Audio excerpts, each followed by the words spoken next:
Mother hears missing daughter's cries coming from abandoned shed.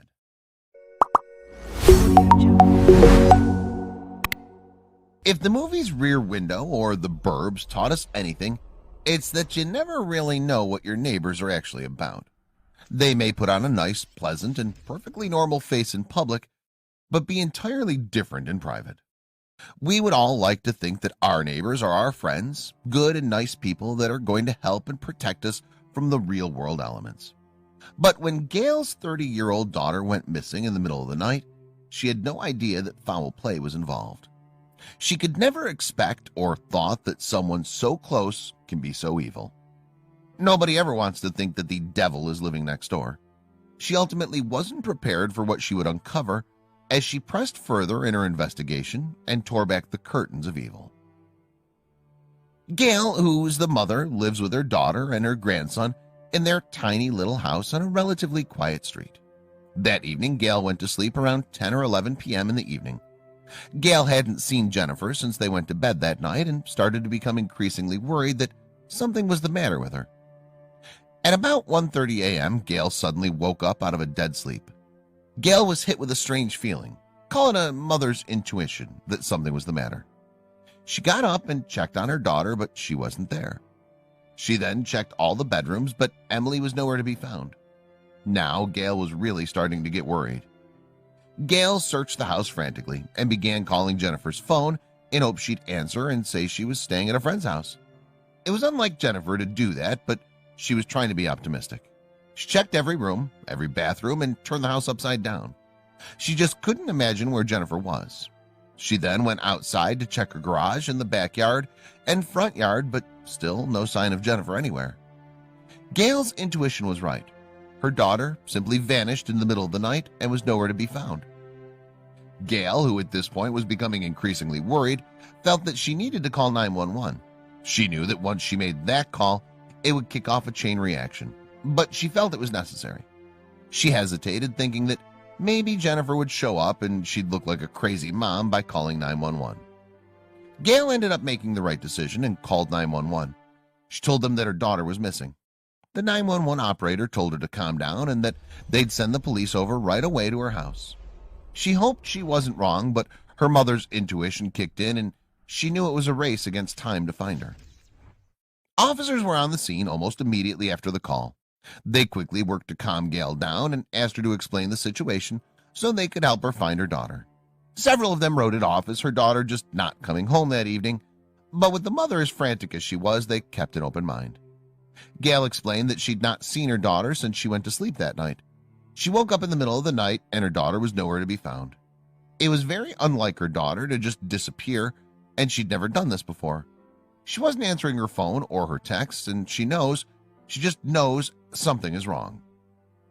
The police checked the neighborhood first, combing the streets and nearby blocks for any sign of Emily. They were unable to find any sign of her and began thinking the worst. By lunchtime the next day, they'd exhausted all possible leads and felt hopeless in finding Emily. At this point, the police felt the best thing to do was to declare her a missing person. Once the police did that, they'd have more resources to help them find her. This has now officially gone from a girl who didn't come home one evening to a true missing person case. Gail decided she wasn't going to sit around and wait while the police waited for reinforcements and felt that they'd go out and search for Emily on her own. After all, it was her daughter and nobody would care to find her as much as she would. Gail Rowe began searching the neighborhood on her own. She couldn't explain it, but she had a feeling that Emily was somewhere close.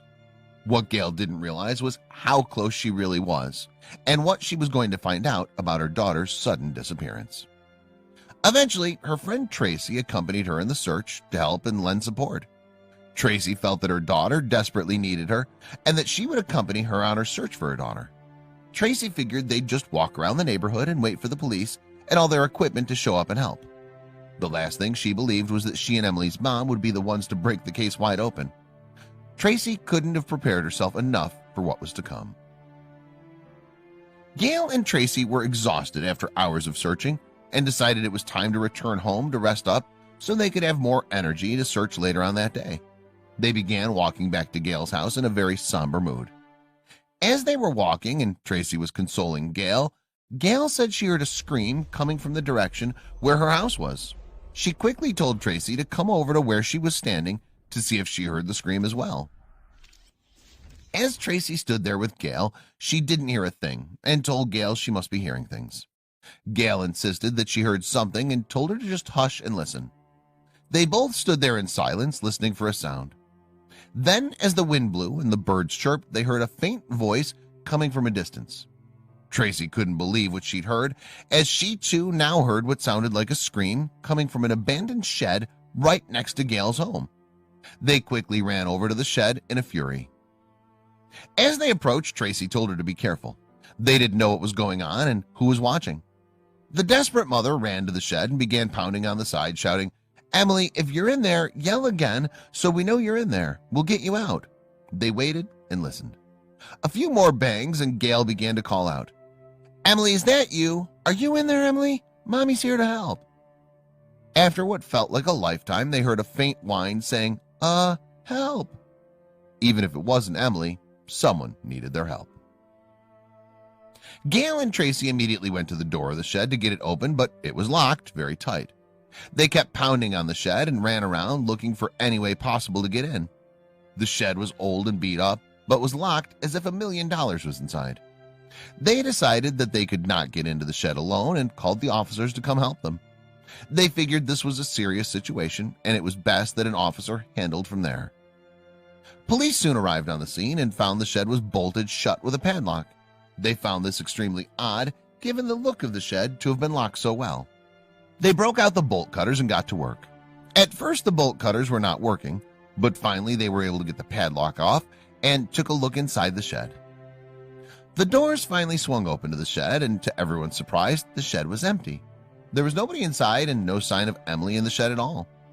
The police began to think that Gail might have been hearing things. Gail's friend Tracy told the officers that she heard the screams too and that someone inside the shed was somewhere. The police began searching all over inside the shed. They took everything that was inside the shed out in order to be able to show Gail that there was nothing inside. Emily was nowhere to be seen. One of the officers decided that they should try to rip up the floorboards just so they can show Gail there was nothing in the shed. This wasn't their property, but they felt they should do it anyways. The officers tore up the floorboards, thinking that perhaps something was hidden under it, and at worst they can calm Gail down by now, who was completely frantic over the situation. After they ripped up a few boards, they saw something very suspicious, as if there was a hole in the ground. This didn't look right, and the officer called other officers to come have a look. They noticed a large hole dug in the earth, and they saw something which looked like a body crawled up inside the hole. The officers identified themselves and slowly reached down. At that point, the officers realized there was a person in the hole. They then pulled the 30-year-old Emily from the pit. The officers couldn't believe it. Gail was right. Though it was only about 3.5 feet deep and 2 feet in diameter, it had been covered with boards and heavy objects. A slight woman like Emily would never have been able to shift those objects on her own. Officers immediately began wondering why she was down there. Did someone put her there? What happened that this girl got locked in a shed? Those questions would soon be answered. The officers approached Emily to find out what happened. Emily was completely unable to speak when she was found. She was in shock, almost apoplectic. Thankfully, there were no obvious signs of any sort of physical injury, but whatever he'd put her through must have been traumatic. Despite being rescued, Emily was not out of the woods yet. One of the officers observed that her silence and shock might actually be some form of seizure. As it turned out, he was right.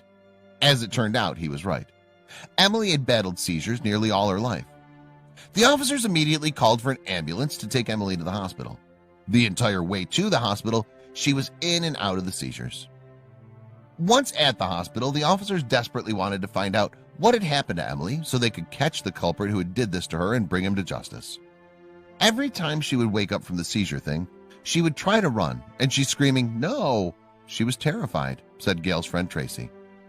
Unfortunately, Emily was not in a position to talk to officers yet. Eventually, Emily made a full recovery, and the seizures stopped. At that point, the officers really wanted to speak with her and ask Gail if they could. Once Emily was properly away, she finally told the police who'd put her in the pit and caused this all to happen. The police couldn't believe who she fingered as the culprit. Emily told them that her neighbor, Dennis Dunn, was responsible for taking her. The police officers were able to find out that the shed Emily was kept in was owned by Dennis.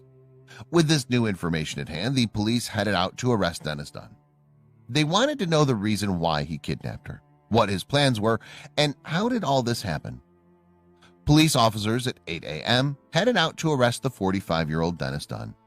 They had to be extra careful as they felt he may be armed and dangerous and must take precaution. According to officers at the scene, he came to the door in a nonchalant manner, acting as if nothing at all was wrong. The officers felt this was very odd behavior. Dennis Dunn's criminal record wasn't exactly squeaky clean. He was arrested for drug possession at 3 separate incidents in 2007, 2008, and 2009, not to mention a string of traffic-related charges. Yet these misdemeanors were nothing compared to the escalation he exhibited when taking Emily. How did this man go from a petty criminal into a monster? The local sheriff's office reported a history of incidents involving Dennis Dunn and Emily Elliott. In October 2006, Emily reported to police that her next-door neighbor had been harassing her with phone calls and text messages. At the time, she thought Dennis was just creepy, but harmless, and declined to press charges. That would end up being a fateful mistake she made. The abuse continued when he kidnapped her as well. According to Emily, Dunn would alternate between uncharacteristic pleasantries and downright abuse. When he closed the shed, he said, "I love you," explained Emily. He would make threats and call me a piece of shit. Dunn's history of mental illness would explain his behavior as well. Several months before the incident, neighbors reported that Dunn was in his yard, screaming and brandishing a pistol. They called 911 and officers arrived on the scene. He was disarmed and taken down without any violence occurring, but was subsequently admitted to Claremont Mercy Hospital for psychological evaluation. It was clear that Dunn was in real need of inpatient mental health, but he was released from the hospital with a clean bill of health after only a short stay. His paranoia worsened after he was released, when he called police 4 times in a month claiming intruders were trying to break in. Dennis needed help, but he was unable to get it. Emily No, who identified herself as Dunn's best friend, spoke out about him afterwards. She was shocked and terrified that someone she had known for years was even capable of kidnapping and imprisoning another person. She said, "He was a good guy. It's just really scary knowing that I've known somebody for 5 years and wouldn't see something like that." Friends and neighbors couldn't believe that anything like this could happen in their neighborhood. "Emily and her family are the sweetest people you'd ever want to meet," said neighbor Lisa Crawford. Lisa continued, "I get chills thinking about it. I've got 3 kids. I can't imagine." After his arrest, Dunn's father weighed in.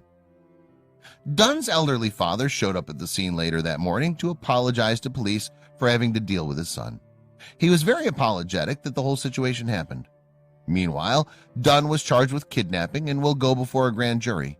If he's guilty, he could face up to 30 years in prison. "I'm just lucky we found her, because if we wouldn't have found her, she'd be dead," Gail Rose said of her daughter when all was said and done. Her determination to find her daughter not only saved Emily's life, but her abductors as well. Indeed, if she hadn't found her so quickly, Emily's seizures would have surely resulted in her accidental death and a life sentence or worse for Dennis Dunn.